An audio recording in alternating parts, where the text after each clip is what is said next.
Bienvenidos a Cuentas Claras, Negocios Sanos, el aliado para entender bien cómo es que se hacen las vainas para sacar adelante tu negocio. Porque lo que es claro es más bacano. Hola a todos, bienvenidos a otro episodio de Cuentas Claras, Negocios Sanos. En este programa vamos a hablar de un tema que para muchos es como meterse en la boca del lobo. Cómo solicitar un crédito ante una entidad financiera, como un banco o una cooperativa. ¿Cuántas veces hemos escuchado que es un proceso complicado, que hay un miedo al papeleo o que sin experiencia crediticia no nos otorgan un crédito? Mejor no intentarlo, ¿verdad? Uy, sí, José, y es que a veces pedir un crédito suena como un trámite solo para los más valientes, literal. Pero lo cierto es que no tiene por qué ser así. Aunque parece complejo, es algo que cada vez más personas están logrando, incluso aquellas que empiezan desde cero. Y eso queremos en este capítulo, aclarar qué hay detrás de este proceso, derribar algunos de esos supuestos y mitos y darle a nuestros oyentes la información real y práctica para mostrarles que, con la información correcta, pedir un crédito puede ser un paso más para alcanzar sus objetivos. Así es, Ana. Sabemos que hay muchas personas que sienten que pedir plata al banco es un proceso imposible. Pero hoy vamos a ver que aunque hay requisitos, existen alternativas para todos y que si entendemos bien el proceso, podemos superar esos miedos y frustraciones. Pregunta sin pena y no te quedes con la duda, que aquí te la resolvemos.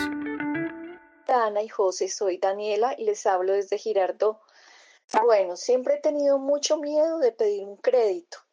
Mi papá me dice que eso es meterse en camisa de 11 varas, que lo ahogan a uno con el papeleo, pues uno no entiende los términos que manejan, la letra chiquitica. Entonces, yo no sé la verdad cómo se pide un crédito, ni realmente si es tan complicada hacer todos los trámites que solicitan, porque lo que es claro es más bacano. Daniela, muchas gracias por tu pregunta y créeme, no estás sola. Muchas personas en Colombia aún tienen desconfianza al acercarse a un banco o a una cooperativa precisamente por esa percepción de papeleo interminable. Pero lo importante aquí es saber que, conociendo los pasos correctos, este proceso puede ser mucho más sencillo de lo que parece. En este programa vamos a despejar todas esas dudas contigo. Daniela, encantados de escuchar tu consulta y para responderte tenemos a nuestro invitado especial. Se trata de Juan Camilo Rivera, especialista en gerencia financiera, magíster en investigación en economía de la empresa y doctor en economía. Actualmente es director de la carrera de finanzas en la Pontificia Universidad Javeriana, que nos ayudará a desenredar el proceso y darnos los pasos para que no sea algo que dé incertidumbre. Pilas que llegó el momento, pare bolas que el que sabe sabe. Juan, bienvenido a Cuentas Claras, Negocios Sanos. Qué gusto tenerte aquí para ayudar a derribar todos los mitos que tenemos sobre este tema. Sé que muchas personas ven el proceso de pedir un crédito como algo casi imposible y contar con tu experiencia será clave para que nuestros oyentes salgan de este programa con las herramientas necesarias para dar ese primer paso. Pero bueno, para entrar en materia, si bien ya escuchamos tu perfil profesional por parte de José, quiero que le cuentes a nuestros oyentes un poco más de ti y de esas expectativas que tienes hoy para nuestro programa. Bueno, Ana, pues primero muchísimas gracias por la invitación. Un poco sobre mí, me llamo Juan Camilo Rivera Ordóñez, soy profesor de la Universidad Javeriana, profesor de finanzas desde hace ya casi 20 años. No han sido continuos, durante 5 años estuve por fuera del país estudiando una maestría y un doctorado que fueron en finanzas y desde hace más o menos 5 años creamos un nuevo pregrado, el pregrado en finanzas, del cual pues soy el director. Y pues desde luego encantado de estar con ustedes y de tratar de ayudar a las personas porque muchas veces los problemas que la gente se imagina que tiene o las dificultades en términos financieros pues no son tan complejas como uno muchas veces lo ve cuando está metido en la situación. Entonces pues encantado de tratar de darle luces a la gente y de tratar de orientarle en estos procesos que muchas veces son mucho más o que intimidan mucho más de lo que en realidad, pues, de lo difícil que en realidad terminan siendo. Buenísimo, estoy segura que eso será de gran ayuda para todos los que te vamos a escuchar hoy. Juan Camilo, encantados de tenerte en el programa. Nos gustaría que inicialmente pudiéramos responderle la pregunta que tiene en este momento nuestra oyente, Daniela, y que seguro es de las muchas otras preguntas que tienen las diferentes personas, de esos miedos sobre el cómo acercarnos a un intermediario financiero y cómo solicitar un crédito. Más allá de tener miedo, pues lo importante es eh, como en una etapa previa, saber específicamente para qué necesito el dinero. Es decir, la pregunta no debería ser ¿pido el crédito o no lo pido?, sino ¿para qué necesito el crédito? Si yo tengo claro para qué lo necesito y sé que hay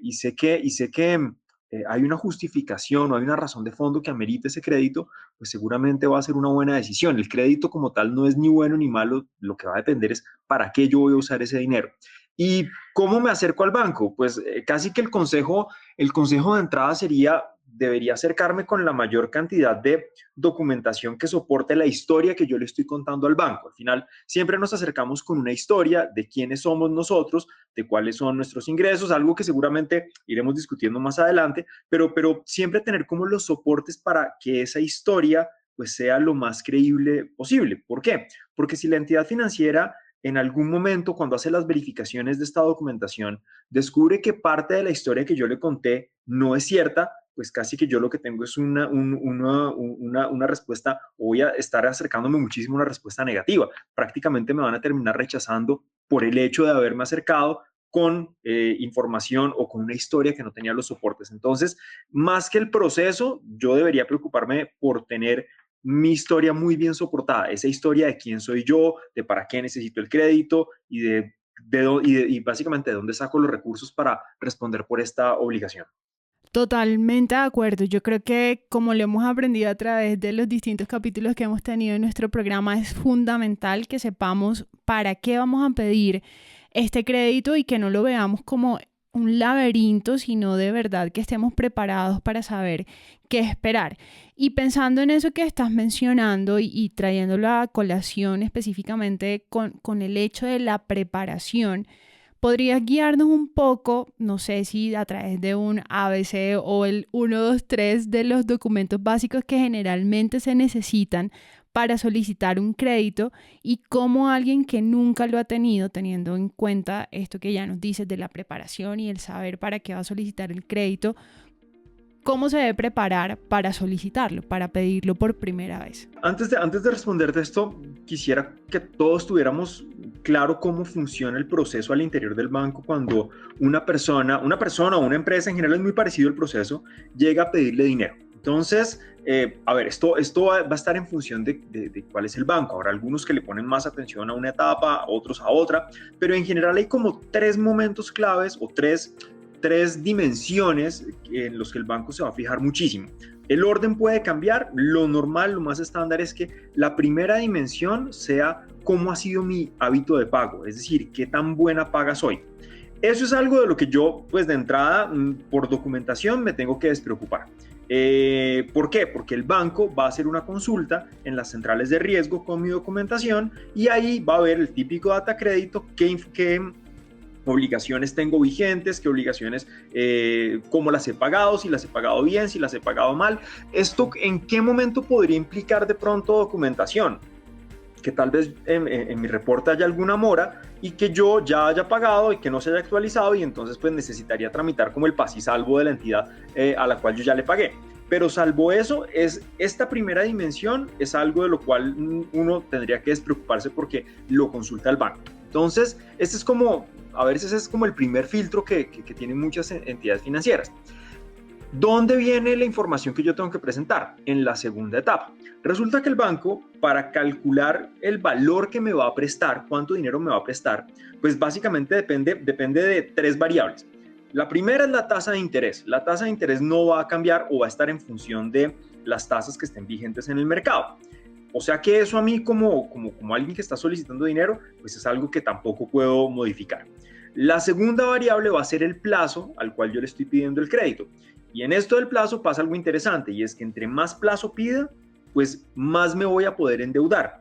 Pero la relación acá no es estrictamente proporcional. O sea, por ejemplo, si a mí a un plazo de 2 años me prestan una determinada cantidad, duplicar el plazo no implica que me prestan el doble. Ya seguramente más adelante pues podremos hablar un poco más de esto, pero sí va a aumentar mi capacidad de endeudamiento, pero no va a aumentar en la misma proporción en la que yo aumento el plazo. ¿Y dónde entra la parte que realmente es mi responsabilidad? Cuando yo tengo que presentar la documentación que justifica mis ingresos. Entonces aquí pensemos en dos tipos de personas. Pensemos en un perfil que es una persona que tiene, en un empleado que tiene un contrato, puede ser a término fijo o a término indefinido. Entonces, ¿qué es clave? Que presente las certificaciones de su trabajo. Trabajo aquí desde hace tanto tiempo, mis ingresos son de tanto, y adicionalmente tiene que acompañarlo de los desprendibles de pago, de las colillas de pago. ¿Por qué? Porque en el certificado no sale, pues no necesariamente tiene por qué salir algunos tipos de obligaciones que las personas pueden contraer, por ejemplo, con fondos de empleados o, por ejemplo, con créditos de libranza que se descuentan de una vez de nómina. Entonces, esto es como la primera parte. Uno siempre debería entregar su certificado laboral y debería entregar normalmente los últimos tal vez 2, 3 desprendibles de pago de los últimos meses, también para mirar si hay temas de bonificaciones, algo que haga que los ingresos no sean del todo constantes. Entonces, esto es como lo primero y básicamente es como la información clave tal vez de la que uno tiene que encargarse. El otro perfil sería un cliente o sería una persona que quiere pedirle plata prestada a un banco y que no tiene un trabajo formal, que es independiente. Aquí claramente no va a poder pedir una certificación laboral porque seguramente sus ingresos provienen de su negocio y pues al ser él el dueño o ser una actividad, pues difícilmente puede encontrar una certificación. Para este tipo de personas, ¿qué es importante? Pues que presenten los movimientos de sus cuentas. Entonces aquí lo que normalmente se acostumbra es a que las personas presentan los extractos de sus cuentas de los últimos tal vez 2, 3 meses para mirar en efecto cuánto dinero suele entrar, porque pues aquí seguramente tocará calcular unos ingresos promedio. ¿Esto qué inconveniente puede suponer? Que si es alguien cuyo negocio maneja la mayor parte de su negocio en efectivo, pues demostrar estos ingresos va a ser mucho más complicado.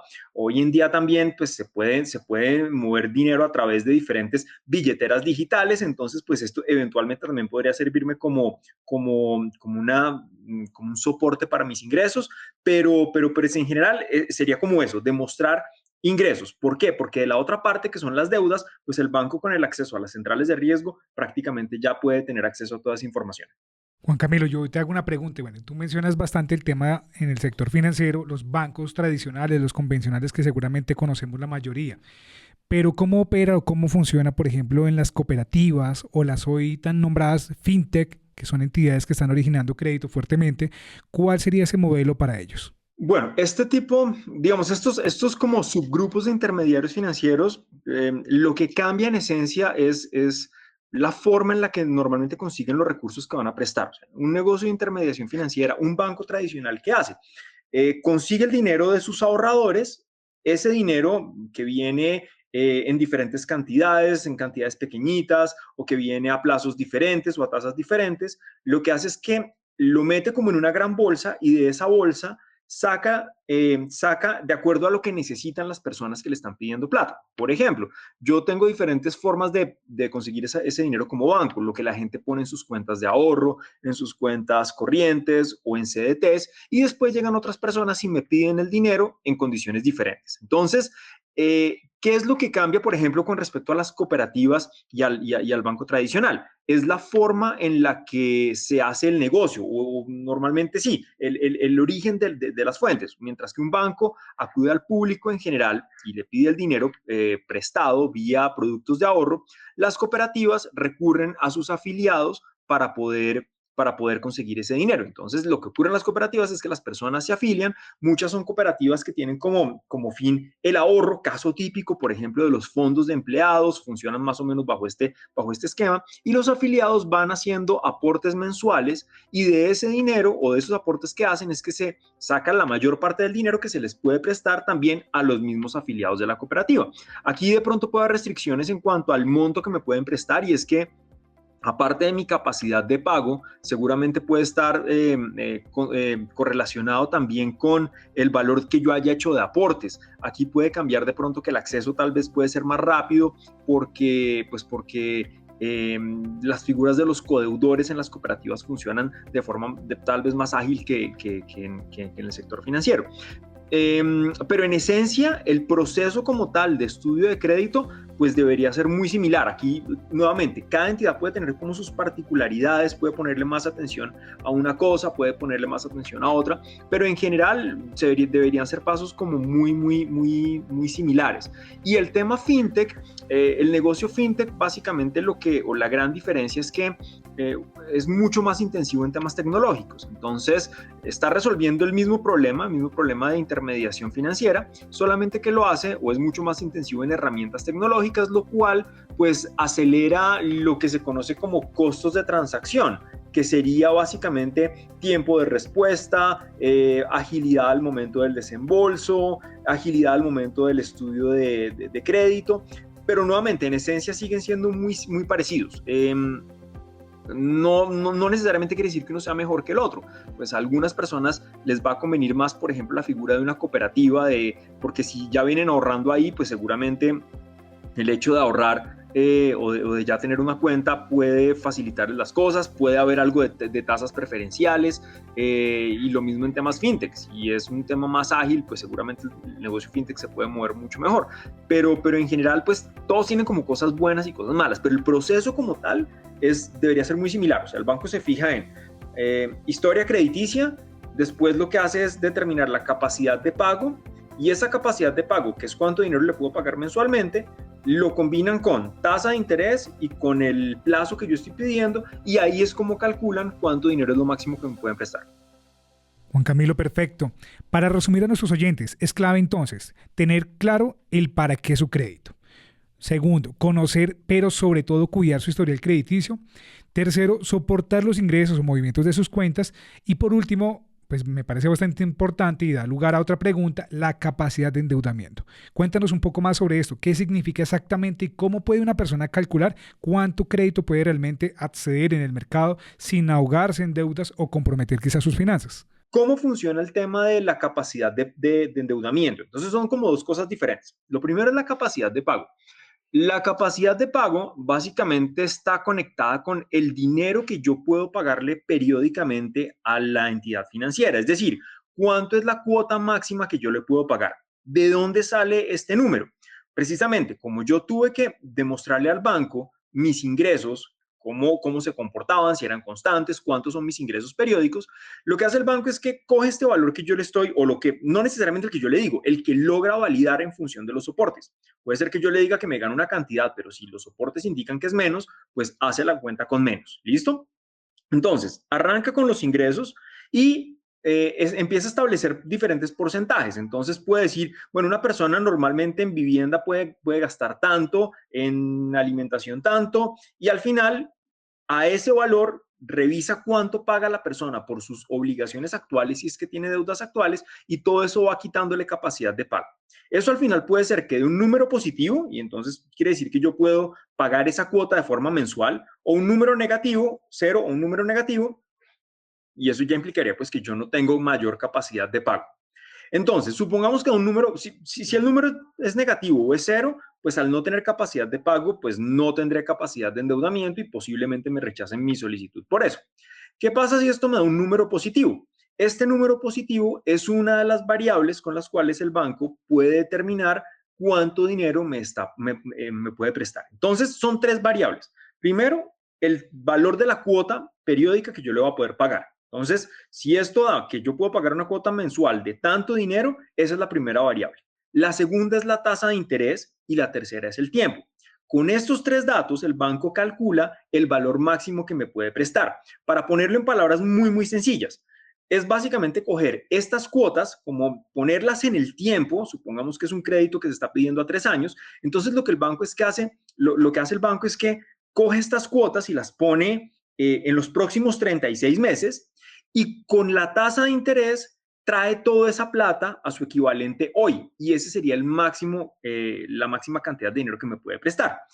Puede ser que para mí esa cantidad resulte suficiente para lo que yo necesito, pero puede ser que a lo mejor resulte insuficiente. Entonces yo aquí podría decir al banco, venga, necesito que me preste más dinero.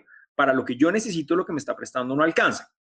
¿Y cuál es la única forma de lograrlo? Incrementando el plazo. ¿Por qué? Pues porque la tasa de interés depende de condiciones de mercado, y el hecho de que a mí como cliente pues no me dé la capacidad de endeudamiento no quiere decir que el banco me va a disminuir la tasa solamente para que me alcance. Lo mismo, modificar los ingresos, pues en el corto plazo no es tan sencillo.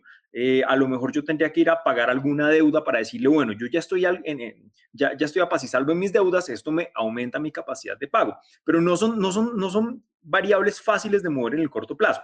¿Cuál es la única con la que yo puedo jugar en el corto plazo de manera casi que inmediata? El tiempo. Y era lo que les explicaba ahora. Aumentar el tiempo aumenta la cantidad de dinero que me puede prestar el banco, pero no en la misma proporción. Si yo duplico el número de cuotas, esto no duplica el valor que me va a prestar. ¿Y esto por qué ocurre? Porque cuando yo duplico el número de cuotas, estoy duplicando las cuotas que están más lejos en el tiempo. Y esas cuotas que están más lejos en el tiempo, pues a dinero de hoy terminan siendo menos valiosas. O sea, si uno le hiciera una pregunta muy sencilla a cualquier persona es, ¿cuándo prefiere una determinada cantidad de dinero? ¿Prefiere esa cantidad de dinero hoy o dentro de 3 años? La respuesta de todo el mundo siempre va a ser que la prefiere en este momento.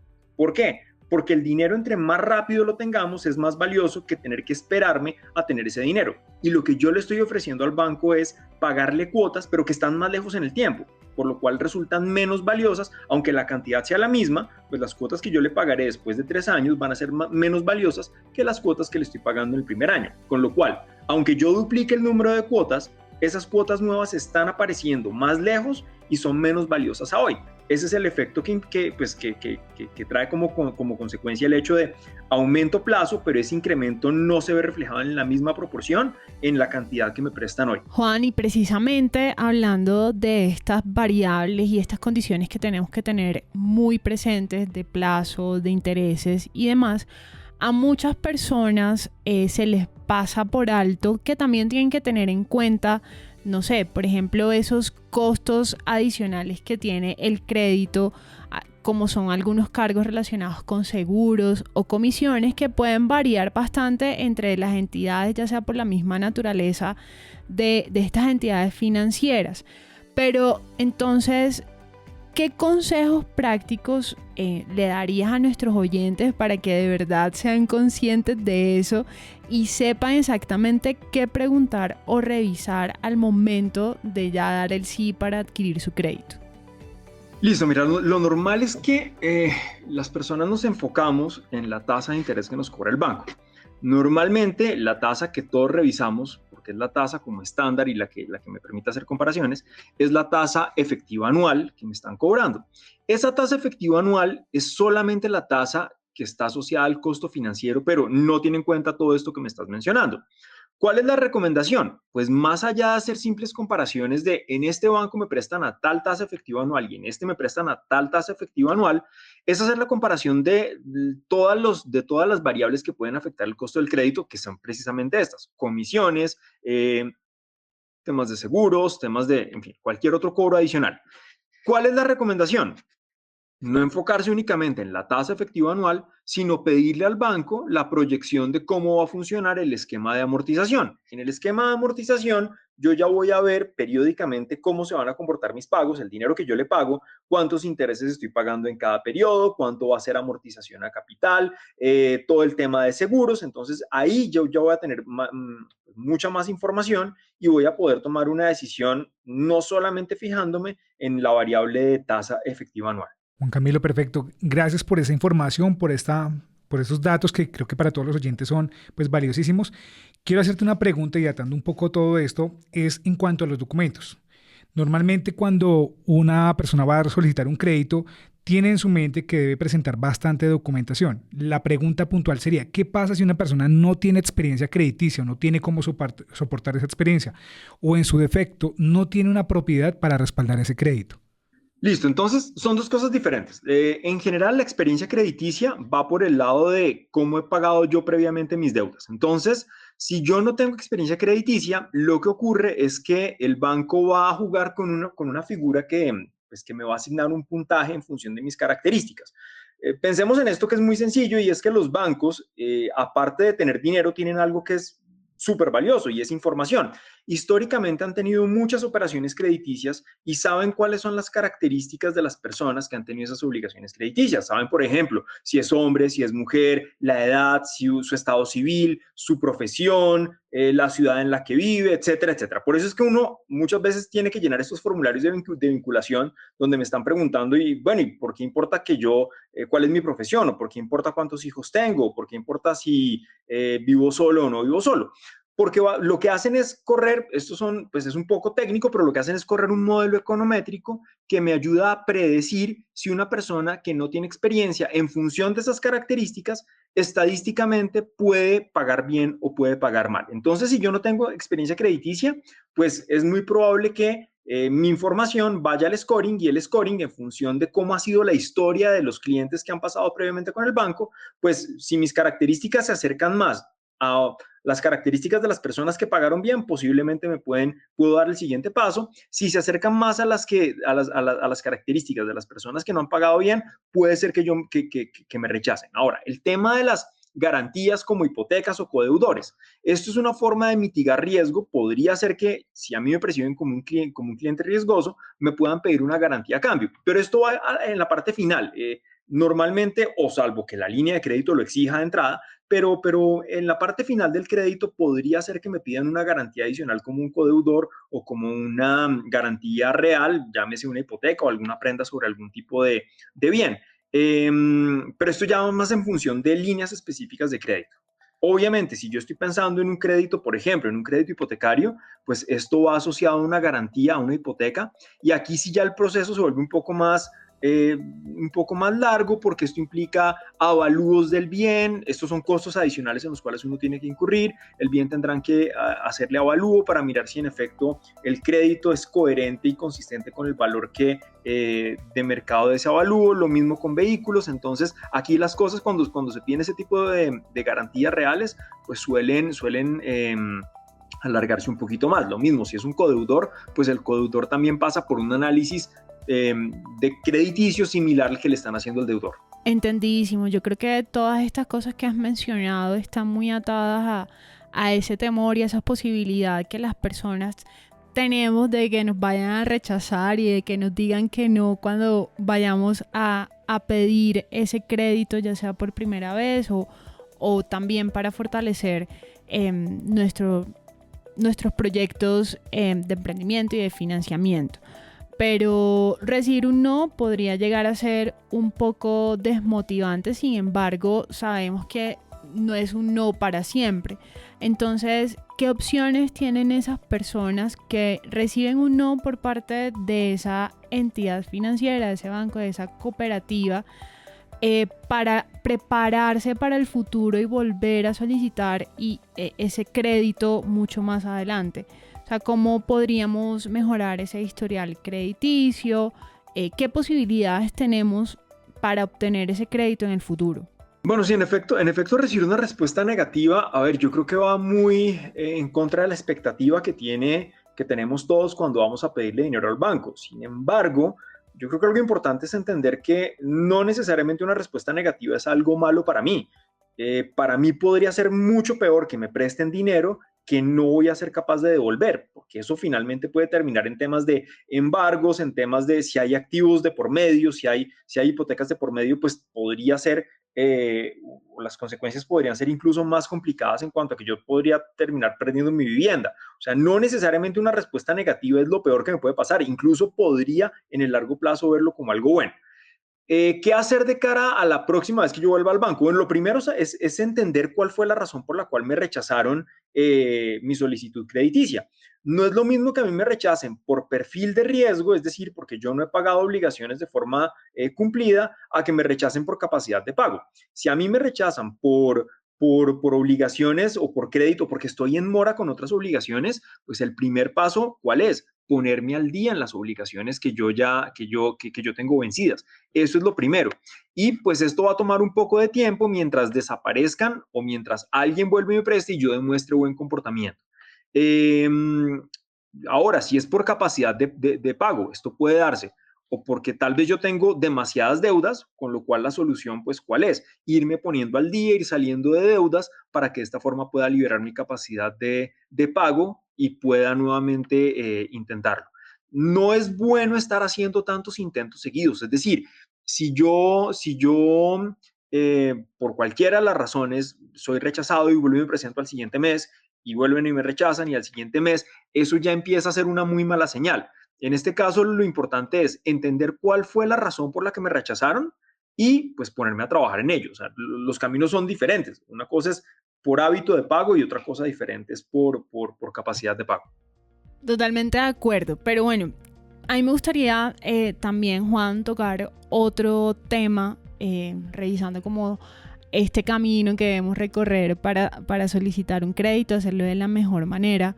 Y es que, dado este auge que hay en redes sociales, muchas veces salen por ahí métodos un poco facilistas que hoy la gente está encontrando y que recurre a ellos por ese mismo temor de ser negado un crédito o de toparse con todo este proceso formal que nos piden las entidades financieras. Entonces, yo he visto también por ahí que se mueve mucho eso de créditos sin requisitos o saca tu crédito con solo tu cédula. Y es muy, muy fácil, de verdad, caer en este tipo de oferta cuando no conocemos el sistema financiero formal. ¿Qué señales deben buscar nuestros oyentes para identificar si un crédito es confiable o si es mejor mantenerse alejado de estas opciones? Bueno, este tipo de ofertas pues realmente tienen un público objetivo y son todas las personas que por alguna u otra razón no o fueron rechazadas en el sistema financiero formal o piensan que van a ser rechazados, que son dos cosas diferentes. ¿Cuál sería la primera recomendación? Pues por sentido común es muy difícil que alguien quiera hacer un negocio basándose solamente en buenas intenciones y en querer prestarme dinero solamente porque yo lo necesito. Esto va a tener algún tipo de costo asociado que va a ir por otro lado. Lo primero, puede ser que esta falta de requisitos se va compensada con una tasa de interés muchísimo más alta, con intereses muchísimo más altos. Otra cosa también puede ocurrir, incluso estas tasas pueden llegar hasta a ser tal vez hasta ilegales. Entonces, pues, por saltarme unos requisitos de entrada, pues yo puedo terminar metido en una obligación que va a resultar mucho más cara. ¿Cuándo o esto por qué muchas personas no lo notan? Porque tal vez estamos hablando de créditos de montos pequeñitos y las cuotas mensuales pues tal vez no van a ser grandes cantidades de dinero, pero si uno la compara contra la cantidad del crédito o contra el monto original del crédito, pues termina uno dándose cuenta que en el tiempo va a terminar pagando muchísimo más que si me hubiera acercado de pronto al sistema financiero tradicional. Eso digamos que, a ver, en mi opinión creo que podría ser el menor de los problemas, terminar pagando un crédito muy, muy caro. ¿Cuál podría ser el peor de los problemas? Pues que es posible que algunas de estas personas que están haciendo este negocio de intermediación, que muchas veces no es legal, pues recurran a métodos de cobranza pues bastante que pueden incluso llegar a atentar contra la seguridad de la persona o de la familia de las personas. Esto yo creo que sería el peor de los casos.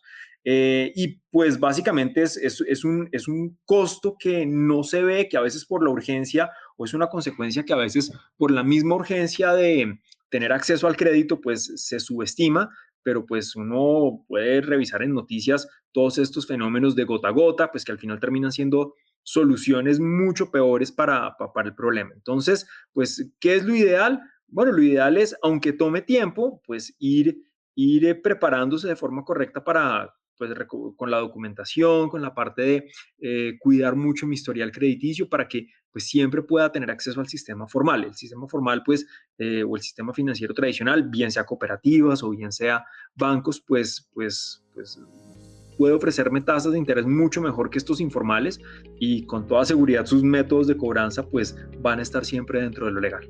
Juan Camilo, gracias por esos consejos para todos los oyentes y yo creo que desde el Fondo Nacional de Garantías también acompañamos esas palabras. Queremos combatir al gota a gota. Agradecemos también a Daniela por enviarnos sus audios. Invitamos a los que no lo han hecho a que se animen y nos cuenten sus preocupaciones en esos temas financieros. En este programa nos encanta escucharlos para brindarles las mejores herramientas posibles y nos acercamos al final de nuestro programa. Antes de despedirnos, quiero agradecerte, Juan, por darnos claridad sobre un tema que para muchos puede ser intimidante. Hoy nos llevamos herramientas muy prácticas para entender que pedir un crédito no tiene por qué ser un proceso lleno de miedo, sino todo lo contrario, es una oportunidad para planificar y avanzar con seguridad en todos esos procesos que queremos desarrollar. Así es, recuerden, pedir un crédito no tiene por qué ser un dolor de cabeza. La clave es asesorarse bien, informarse y no dejar llevar por los supuestos o la desinformación. Pero esperen, no nos podemos ir sin la ñapita. Esperen, no se vayan a ir sin la ñapita, que aquí se las damos. Por eso le pido a cada uno de ustedes que me dé una frase o que me resuma su mayor aprendizaje de este programa, o el consejo que ustedes creen que a todos nuestros oyentes les pueda servir. Bueno, como consejo, pues lo primero, tener claridad y tener muy organizadas las finanzas personales. El crédito es una forma en la cual yo puedo conseguir recursos adicionales, pero la pregunta relevante y lo trascendental siempre va a ser, ¿para qué necesito esos recursos adicionales? Si yo no tengo claro eso, pues un crédito se me puede convertir en un problema incluso peor. El crédito como tal no es bueno, no es malo, va a depender de para qué lo necesite y ya en función de si es un crédito que se justifique y que vale la pena, pues el proceso es muy sencillo y además en todas las entidades financieras pues hay asesores que están dispuestos a ayudarnos y otra cosa importantísima, si hay algo que uno no entiende, pues está perfecto preguntar, es que no todos sabemos, no todos tenemos por qué saber todo y precisamente es la tarea de las personas que están en los bancos dando información. Uno puede preguntar sin ningún problema, oiga, no entendí qué es esto de la tasa de interés, no entendí por qué la cuota tiene este comportamiento, no entendí por qué esto. Y perfectamente uno puede, y de esta manera uno va aprendiendo y en la medida que vaya aprendiendo va teniendo mejores herramientas para ir afrontando cada vez mejor pues, este tipo de situaciones. Totalmente de acuerdo, yo creo que eso que nos has dicho es clave. Como lo mencionaste, pedir un crédito no es ni bueno ni malo, es algo que no debe hacerse a la ligera, pero tampoco es algo a lo que le debamos tener miedo.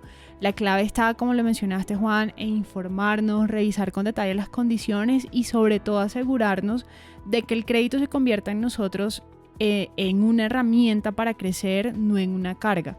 Queridos oyentes, tómense el tiempo de planificar bien, preguntar todo lo necesario y recuerden que las garantías del FNG son un aliado que puede hacer todo este proceso mucho más accesible. Tenía que tener la cuña ahí de nuestros productos. Así es, Ana, claro, no puede faltar. Bueno, Ana, gracias. Juan Camilo también, muchas gracias. Hasta aquí llega Cuentas Claras, Negocios Sanos. Recuerden que si tienen dudas que podamos resolver, pueden dejarlas en los comentarios aquí abajo o en nuestra cuenta de Instagram @FNG Colombia, que seguro en el próximo programa las resolveremos.